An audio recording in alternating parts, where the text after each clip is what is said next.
चुप हो जा, बेगू ने मोनिका को धमकाते हुए कहा।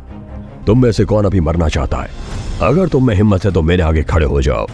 मुझे देखना है कि तुम लोग अपनी मालकिन के लिए ज्यादा वफादार हो या मेरी गोलियों से ज्यादा डरते हो।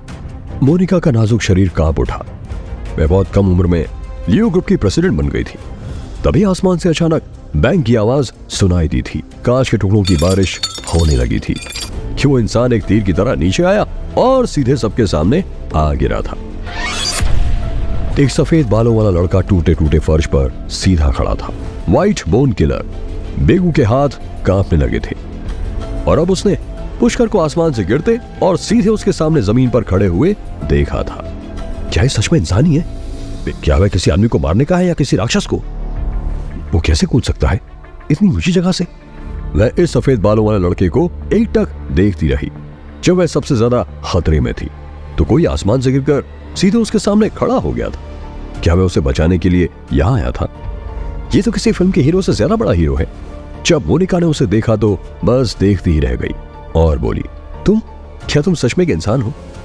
अब मुझे पता चला कि पुष्कर के पास देवताओं और दानवों की शक्ति होने की अफवाह असल में सच है।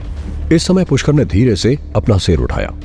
स्पिरिचुअल एनर्जी के इस्तेमाल के कारण उसके बाल एक बार फिर तुरंत चांदी जैसे सफेद हो गए थे। उसने बिना कोई एक्सप्रेशन के बेगू को देखा और गंभीरता से कहा, मैंने कहा था तुम पंखों से उड़कर भी भागोगे तो भी नहीं बच सकते। तुम इंसान हो या राक्षस, मुझे मत मारो। मुझे नहीं पता कि मुझे मिशन किसने दिया था। सभी ने पुष्कर को डरते हुए देखा लेकिन कोई कुछ नहीं बोल सका। हॉल में शामली ने अपनी चोट को ढक लिया और बाहर निकल आई थी। उसने कॉन्ट्रैक्ट देने वाले का नाम नहीं बताया। आगे तुम इसे संभालो, मुझे रिकवर होने के लिए कुछ समय चाहिए। पुष्कर के लिए यह ट्रिप लगभग बेकार थी। हेलो पुष्कर, अभी मुझे बचाने के लिए शुक्रिया। पुष्कर ने अपनी आंखें खोली, उसकी ओर देखा और शांति से कहा, यू आर वेलकम। और अगर तुम मेरा शुक्रिया अदा करना चाहती हो तो यहां क्या हुआ था इस बारे में किसी को भी मत बताना, ताकि मेरे लिए और परेशानियां और ना बढ़ जाएं। बस इतना ही काफी है। ठीक है, मैं सभी को इसे सीक्रेट रखने के लिए कह दूंगी।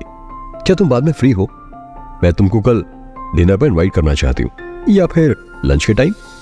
मोनिका ने अपने कानों के आसपास के बालों को सही किया। उसकी कोई जरूरत नहीं है, मेरे पास इतना टाइम नहीं है। पुष्कर ने शामली को आते देखा इसलिए वह जाने के लिए उठ गया था। दिन में नहीं तो एटलीस्ट कल रात डिनर पर आना पड़ेगा।